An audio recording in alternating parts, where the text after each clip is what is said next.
Olá, meu nome é Lizuli e eu estou aqui para ler a Bíblia com você e aprender com você a como ler a Bíblia e você aprender um pouco comigo a como ler a Bíblia.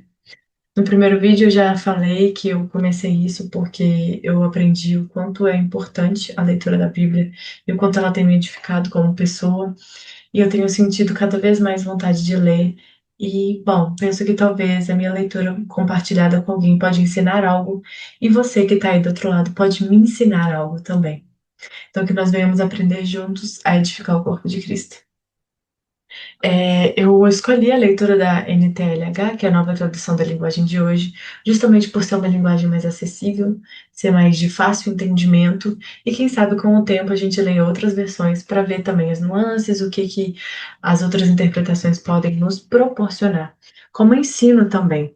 E quem sabe também aprofundar mais o estudo, né? Aprender mais coisas e ao longo do tempo ir crescendo em entendimento e voltar nesses mesmos capítulos, porque a palavra se renova a cada dia, então a cada dia nós podemos aprender um pouco mais. Vamos lá, a leitura? Mateus 2. Os visitantes do Oriente. Jesus nasceu na cidade de Belém, na região da Judéia, quando Herodes era rei da terra de Israel. Nesse tempo, alguns homens que estudavam as estrelas vieram do Oriente e chegaram a Jerusalém. Eles perguntaram: Onde está o menino que nasceu para ser o rei dos judeus? Nós vimos a estrela dele no Oriente e viemos adorá-lo. Quando o rei Herodes soube disso, ficou muito preocupado. E todo o povo de Jerusalém também ficou. Então, Herodes reuniu os chefes dos sacerdotes e os mestres da lei e perguntou onde devia nascer o Messias.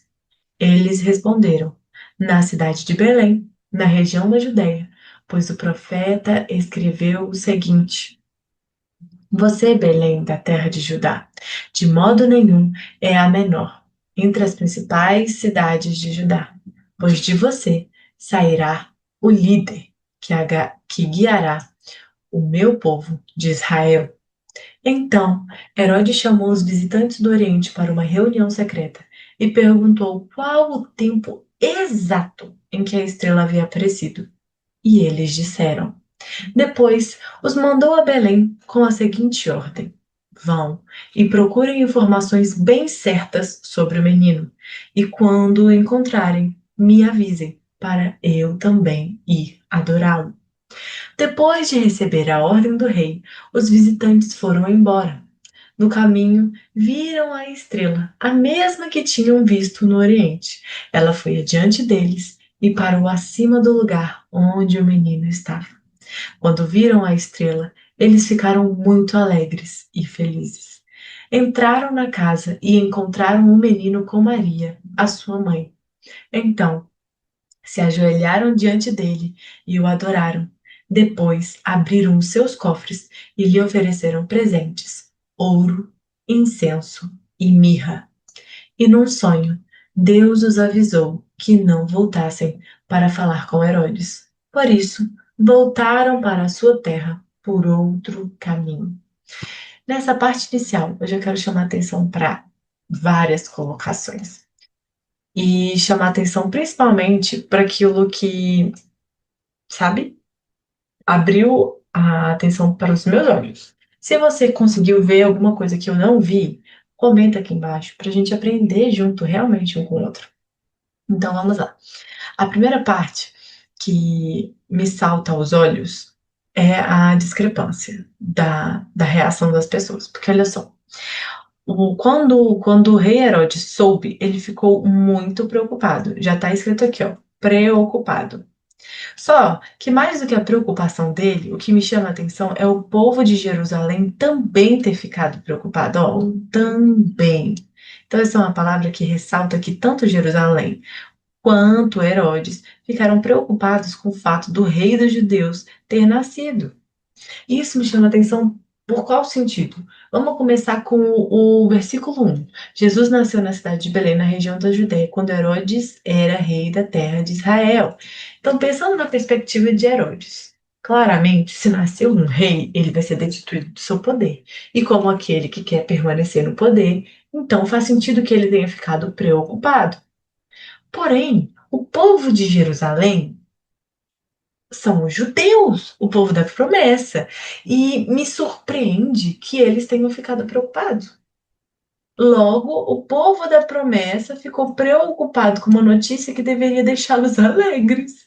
Então, aqui já mostra como que tem essa divisão, né? Da expectativa que a gente tem do tipo, ah, você é o povo da promessa, então você vai se alegrar com esse acontecimento. E a realidade que é, na verdade, eles ficarem preocupados. E não apenas isso, mas eu quero exaltar também a distinção, porque olha só, o povo de Jerusalém ficou preocupado, mas aqui embaixo, quando a gente desce, a gente nota que o. Cadê? Aqui. Quando viram a estrela, eles ficaram muito alegres e felizes. E isso exalta uma coisa muito bonita. O povo do Oriente ficou muito alegre e feliz, sabendo que o Messias tinha nascido. Então, essa mudança, assim, o povo que deveria estar alegre não está. E aquele povo que, em tese, nem tinha acesso pleno a isso, que é o Messias dos judeus, que eles ainda não tinham esse acesso, que as palavras ainda não tinham sido pregadas a ele, por assim dizer. Eles se alegraram.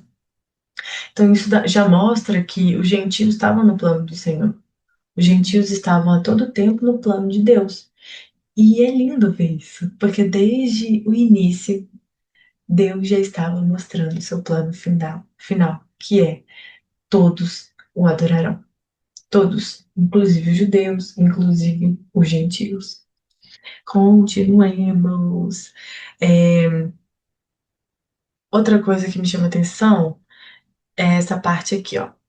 Herodes chamou os visitantes para uma reunião secreta. E eu quero chamar atenção para essa reunião secreta por um motivo muito simples. Logo em seguida, ele diz que também quer adorá-lo. E por que que isso me chama atenção? Porque vamos pensar assim, né, na perspectiva de Herodes. E na perspectiva dos sábios do Oriente. Eles vieram, sabendo que o Messias estava chegando, o novo rei dos judeus, e eles queriam adorar. Aí vem o Herodes, que na verdade não quer que alguém destrua do poder dele, porque ele é rei, ele não quer perder o reinado dele, então logo isso para ele não é uma notícia boa. O fato da reunião ser secreta mostra que ele já não queria adorá-lo. Porque se você quer adorar, se você vê uma coisa com. Se você vê o sentido de adorar algo, então você não faz isso em secreto. Concorda? Ó, vê que aqui, isso aqui não tá combinando, ó. O tique e o teco não estão batendo. Se você quer adorar, por que não falar com todos? Por que não avisar a todos, mas só avisar a ele? E aqui eu quero que a gente comece a refletir sobre e quando nós queremos adorar a Deus? E quando nós queremos glorificar o nome dele, mas só fazemos no secreto. Sim, eu entendo que existe um movimento. Deus primeiro ele vai trabalhar no seu interior, ele vai trabalhar nas suas crenças, ele vai trabalhar em você. E depois isso vai transformar você, isso vai sair de você, isso vai transbordar. Mas é necessário que uma hora saia do interior e vá para o exterior. É necessário que essas reuniões secretas, em algum momento, não sejam mais secretas, mas sim uma adoração plena, uma adoração verdadeira, uma adoração que se expõe, uma adoração que fala: eu creio nele, sim, eu amo ele, sim. Então, aqui também nos leva a pensar no quanto que às vezes a gente quer saber de Deus, mas no secreto. E só nele. Não é um problema. Assim, não é um problema querer saber dele no secreto, não é um problema buscá-lo em secreto. A questão é quando fica apenas aí. A questão é que quando você coloca as coisas só no secreto e não mostra não externaliza, isso passa a mensagem que Herodes passa, que é a mensagem do não quero adorá-lo, não quero bendizer o nome dele, porque na verdade quero destruí-lo. Na verdade, uma parte de mim ainda não consegue aceitá-lo. E tá tudo bem quando você tem a consciência disso. E você ora e fala: Deus, eu ainda não consigo te aceitar, me ajuda a te aceitar. E você dobra os seus joelhos e entrega a Deus a verdade. Fala: Deus, olha, eu quero tanto acreditar no Senhor, mas eu não consigo acreditar no Senhor. Isso é muito bom, porque você está sendo sincera com Ele. Mas quando você fala uma coisa e faz outra, aqui ó, essa fala aqui não condiz com os planos dele no secreto. E é isso que eu tô querendo expor. É isso que me chama a atenção. É isso que me faz pensar. Talvez a gente precise expor mais a Deus o nosso secreto, para permitir que ele transborde na visão de todos. Prossigamos. É, enfim, a alegria deles me encanta também. Justamente porque, gente, é o Messias, né? Aí é tão bom pensar nisso. Enfim. Ah, outra coisa. Eles entraram na casa e encontraram o menino com Maria, né? E aqui já entra uma parte belíssima na minha concepção. Se ajoelharam diante dele e o adoraram. E esse se ajoelhar aqui não é qualquer ajoelhar, não é só se prostrar apenas. Esse ajoelhar que está aqui é um ajoelhar de adoração. É um movimento de corpo que exalta que diante deles não está um ser qualquer, é Deus. É rei, é a rei dos reis e senhor dos senhores que está diante deles. Eles compreendem com o corpo que diante deles está o rei dos judeus. E eles se curvam. E eles não apenas se ajoelham em uma forma de mostrar que quem está diante deles é o rei dos reis e senhor dos senhores, mas eles o adoram. Então você consegue ver aqui que eles reconhecem que diante deles está Deus, que diante deles está Cristo, que diante deles está o Messias. E eu falo Deus encarnado, não Deus de Deus, mas Deus de Jesus, na pessoa de Jesus.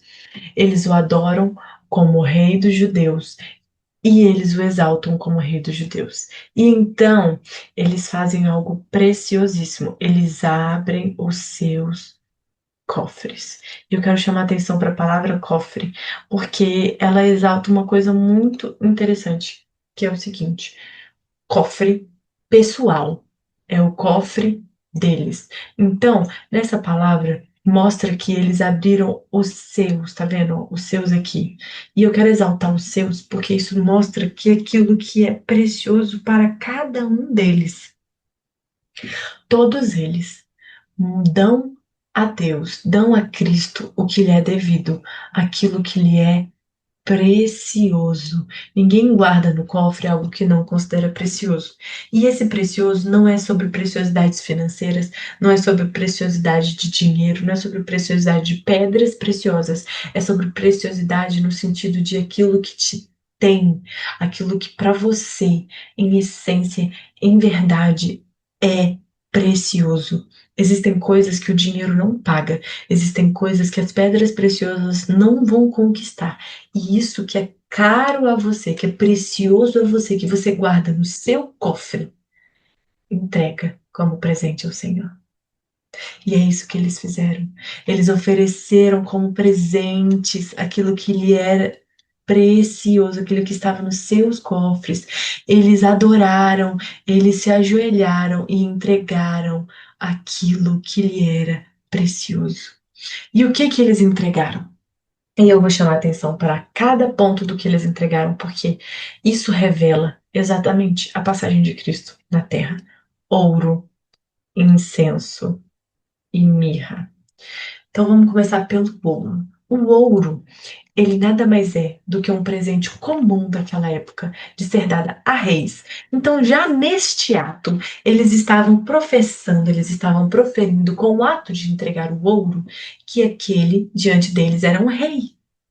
Além disso, o incenso ele era muito usado no culto no templo. Tanto é que tem aquela passagem que diz que o aroma agradável ao Senhor. O incenso fala sobre uma ligação da terra com o céu, sobre uma adoração, sobre um link, sobre uma forma de chegar, de falar da terra e ser escutado no céu. O incenso é aquilo que liga o céu e a terra. E para além disso, a mirra. E a mirra, ela tem um sentido tão bonito, porque ele é um triplo sentido. Naquela época, ela era usada como perfume. E Paulo fala que nós exalamos o perfume de Cristo. Então, ele veio para nos perfumar, ele veio para que a gente perfume, aquele que o aceita, sente o aroma da vida. Ele veio para nos perfumar. E naquela época, a mirra também era usada como um tipo de bálsamo, um tipo de medicamento, uma forma de medicar. Então ele veio não apenas para nos perfumar, ele veio para nos curar. Não é à toa que quando Cristo, praticamente toda a passagem dele durante a terra era curando os endemoniados, os feridos, os leprosos, aqueles que precisavam dele. Ele não veio para os sãos, ele veio para aqueles que precisavam. Ele veio para aqueles que tinham doenças. E isso já é demonstrado no seu nascimento com esses presentes, com isso que era precioso e caro aos a, a eles que ofertaram. Meu Deus, como é que é? Os visitantes do Oriente. E a mirra também era utilizada nas preparações funerárias. Então, já desde o seu nascimento, mostrando o seu fim, ele iria morrer por mim, por você, por nós. Porque Deus deu o seu único filho para que todo aquele que nele crer não pereça, mas tenha vida eterna. Então, quando nós damos a Deus o que lhe é devido, quando nos ajoelhamos, quando adoramos, quando entregamos a eles aquilo que está no nosso cofre, aquilo que nos é precioso, e colocamos para Ele a posição que lhe é devida de rei, a posição de sacerdote que intercede por nós, e a posição daquele que vai nos perfumar, nos medicar e também nos restaurar, aí sim. Nós estamos entregando a Ele o que lhe é devido. E desde o seu nascimento, isso está sendo ensinado a nós. E não apenas isso, mas quando você entrega a ele o que lhe é devido, num sonho, Deus avisa que não voltassem para falar com Herodes. E Deus avisa num sonho porque ele compreende que é necessário esse aviso. Então, muitas das vezes nós precisamos de avisos de Deus, mas nós não estamos dispostos a dar a Ele o que lhe é devido. O sonho não veio antes de eles entregarem os presentes, antes de eles adorarem, antes de eles ajoelharem. O sonho veio depois. E eu interpretei isso como um símbolo de: se você dá a Deus o que lhe é devido, se você ajoelha perante Ele, o adora, o coloca como rei, o entende como seu sacerdote e vê que Ele entregou o seu filho por você, por amor de você e de mim. Coloca ele no seu devido lugar, que é o primeiro mandamento, colocar a Deus sobre todas as coisas. Ele te avisa acerca daquilo que você precisa ser avisado. E isso ninguém pode tirar de você. Ninguém. Ninguém. É de Deus. Se Deus avisa, quem somos nós para dizer o contrário? Prossigamos. A fuga para o Egito. Depois que os visitantes foram embora, um anjo do Senhor apareceu num sonho a José e disse: Levante-se, pegue a criança e a sua mãe e fuja para o Egito. Fiquem lá até eu avisar, pois Herodes está procurando a criança para matá-la. Então José se levantou no meio da noite, pegou a criança e a sua mãe e fugiu para o Egito. E eles ficaram lá até a morte de Herodes. E isso aconteceu para se cumprir o que o Senhor tinha dito por meio do profeta. Eu chamei o meu filho que estava na terra do Egito. Eu vou chamar a atenção para duas coisas aqui. A primeira é: olha como José ele faz. E eu quero dizer isso em que sentido? É, ele tem uma fé de ação, uma fé de atitude. Ele sonha. Um anjo do Senhor fala para ele através de um sonho. E ele vai lá e faz. Ele não espera ficar de dia, você vê aqui, ó, noite. Ele já pega a criança, pega a mãe e foge para o Egito. Ele não espera, gente. Olha aqui, ó. O sonho acontece e ele vai lá e faz. Ele não espera passar uma semana, ele não espera passar um dia, ele não espera passar uma noite. No meio da noite, ele vai lá e faz. Então, muitas das vezes a gente pede: Deus fala comigo, Deus me exorta, Deus me ensina. Deus vai lá, te exorta, te ensina e você não faz. Que aprendamos com José a ir lá, mesmo que seja no meio da noite, e fazer. E outra coisa é a estrutura que tem se repetido, né? Um acontecimento, uma verdade, e então, para se cumprir o que o Senhor tinha dito por meio do profeta. E aí, o que o Senhor tinha dito por meio do profeta. Essa é uma estrutura que Mateus, ele repete muito em Mateus 2. E essa estrutura, ela me encanta porque mostra que Mateus tinha o desejo de provar quem Cristo é através do que Deus já tinha dado pelos profetas. Então vem o fato porque para se cumprir o que o Senhor tinha dito por meio do profeta e o que o profeta tinha dito. E isso você vê que aconteceu lá em cima, você vê que aconteceu aqui e vai se repetir em todo Mateus 2. Prossigamos. A matança das crianças. Quando Herodes viu que os visitantes do Oriente o haviam enganado, ou seja, não voltaram para contar para ele sobre Jesus, ficou com muita raiva e mandou matar em Belém e nas suas vizinhanças todos os meninos de menos de 2 anos. Ele fez isso de acordo com as informações que havia recebido sobre o tempo em que a estrela havia aparecido. Assim se cumpriu o que o profeta Jeremias tinha dito. Ouviu-se um som em Ramá, o som de um choro amargo. Era Raquel, chorando pelos seus filhos. Ela não quis ser consolada, pois todos estavam mortos. Novamente, a estrutura do acontecimento para se cumprir o que o profeta e a citação do profeta. A volta do Egito. Depois que Herodes morreu, um anjo do Senhor apareceu num sonho a José no Egito e disse: Levante-se, pegue a criança e a sua mãe e volte para a terra de Israel, pois as pessoas que queriam matar o menino já morreram. Então José se levantou, pegou a criança e a sua mãe e voltou para a terra de Israel. Mas, quando ficou sabendo que Arquelau, filho do rei Herodes, estava governando a Judeia no lugar do seu pai, teve medo de ir morar lá. Depois de receber num sonho mais instruções, José foi para a região da Galileia e ficou morando numa cidade chamada Nazaré. Isso aconteceu para se cumprir o que os profetas tinham dito. O Messias será chamado de Nazareno. Novamente, eu quero chamar a atenção. Ah, essa passagem é tão bonita, gente. Eu quero chamar a atenção para José e o que ele fez. Aqui vem um anjo do Senhor novamente, aparecendo num sonho, dando uma instrução. Mas o que me encanta nessa passagem da volta do Egito, que é um pouco diferente das de cima, é o seguinte. Ele ficou sabendo que Arquelau, filho de Herodes, estava governando a Judéia no lugar do pai. Teve medo de ir morar lá. Eu quero exaltar o medo e então a atitude seguinte. E por que eu quero exaltar o medo? Porque muitas das vezes a gente tem aquela sensação de tipo, ai, converti. Logo Deus vai dissecar o medo de mim e eu vou viver apenas na ousadia do Senhor. Ha, ha, ha. Não. Você vai sentir medo. Pai de Jesus sentiu medo. Literalmente, ele estava com medo de ir morar lá. Só que ele nos ensina algo. Ele não permitiu que o medo governasse as ações dele. Ele não permitiu que esse medo impedisse ele de fazer o que Deus tinha dito a ele. Então, o que ele fez? Ele não sentiu medo e logo reagiu. Ele sentiu medo e depois de receber num sonho mais instruções, ele esperou as instruções. E aqui eu quero exaltar o seguinte: talvez Deus não vá falar para você do seu medo num sonho, como ele falou com José.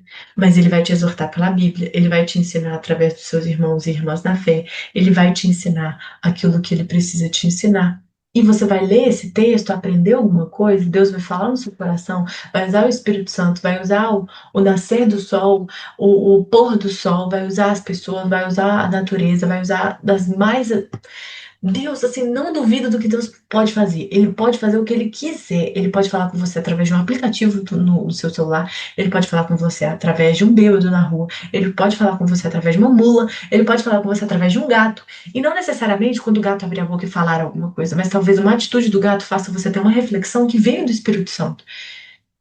E assim, se Deus te falou algo referente ao seu medo, do tipo, faça isso, ou a palavra do Senhor diz isso, quando você tem que fazer isso, faz. Porque quando ele faz o que Jesus tinha dito, o que o anjo tinha mandado para ele num sonho, quando ele segue essas instruções, Ele cumpre a promessa feita pelos profetas. Gente, isso é muito bonito, cara. Não tem como não. Essa atitude dele, que poderia ter pensado, gente, é um medo, mas isso fez com que se cumprisse o que os profetas tinham dito. Essa atitude dele, que poderia ser uma atitude de medo, fez com que ele fizesse, com que cumprisse o que os profetas tinham dito. Gente, isso é maravilhoso. Sem precedentes. Sem precedentes. E novamente a estrutura do acontecimento para que se cumprisse o que o profeta tinha dito e o que o profeta disse. Eu acredito que consegui extrair o máximo que tinha para extrair desse texto. Se você teve alguma percepção pessoal, se você tem algum testemunho em Mateus 2, se você tem alguma reflexão, se você nota alguma nuance, se você entende o original, gente, pelo amor de Deus, se você entende, bota aqui embaixo. Quero muito aprender com você, porque eu sinto que, mesmo tanto que eu aprendo, você pode aprender e você pode aprender diferente. E glórias a Deus que você aprende diferente, porque aí você me ensina, e aí eu te ensino, e nós aprendemos juntos. Enfim. Vamos orar para finalizar esse momento, para fechar, né, esse texto, e vamos orar em cima do texto. Então, às vezes a gente fica assim, Deus, eu queria muito aprender a orar, eu queria muito é, aprender a falar com o Senhor de um jeito diferente. Usa a Bíblia. É uma coisa que uma pessoa na fé há mais tempo que eu me ensinou e hoje eu passo a vocês, que é, usa a Bíblia, você não sabe o que falar? Então fala assim, Espírito Santo me ensina, ou lê a Bíblia e ora a Bíblia. É sério, funciona. Falo por experiência própria. Então, vamos lá. Senhor Jesus, nós estamos aqui nesse momento estudando Mateus 2, lendo Mateus 2 como um corpo, como pessoas interessadas em te conhecer, como pessoas curiosas acerca da tua palavra. E nós estamos aqui aprendendo, Pai, que nós devemos ter alegria pelo fato do Senhor ter nascido, do Senhor ter vindo na terra como Cristo e então ter entregado sua vida por nós. Nós estamos aqui aprendendo que devemos te colocar no seu devido lugar, nos ajoelhar perante o Senhor, Pai. Te colocar como nosso Rei, como nosso sacerdote, como aquele que nos perfuma, nos é bálsamo para nossas feridas, Pai, e aquele que também morreu por nós. Pai, que nós aprendamos a te adorar por estes motivos e por muitos outros. Que nós aprendamos, Pai, a te adorar por quem tu és, em espírito e em verdade.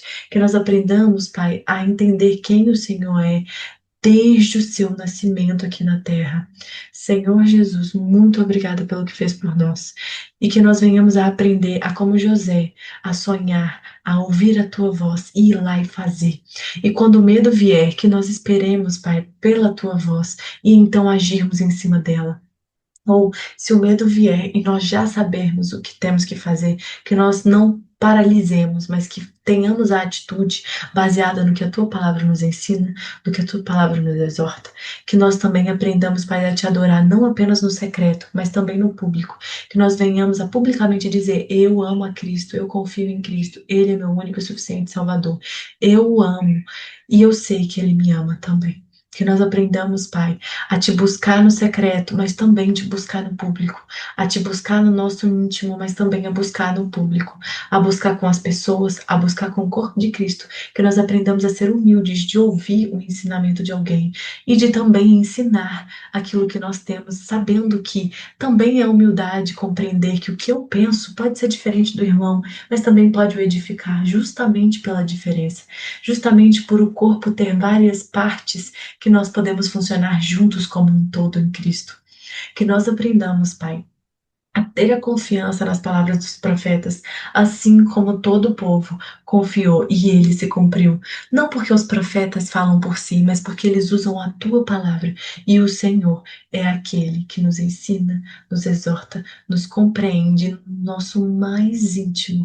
Pai, continua nos ensinando, continua nos explicando, continua nos guiando no caminho da verdade, de modo que nós venhamos a aprender a viver a tua boa, perfeita e agradável vontade.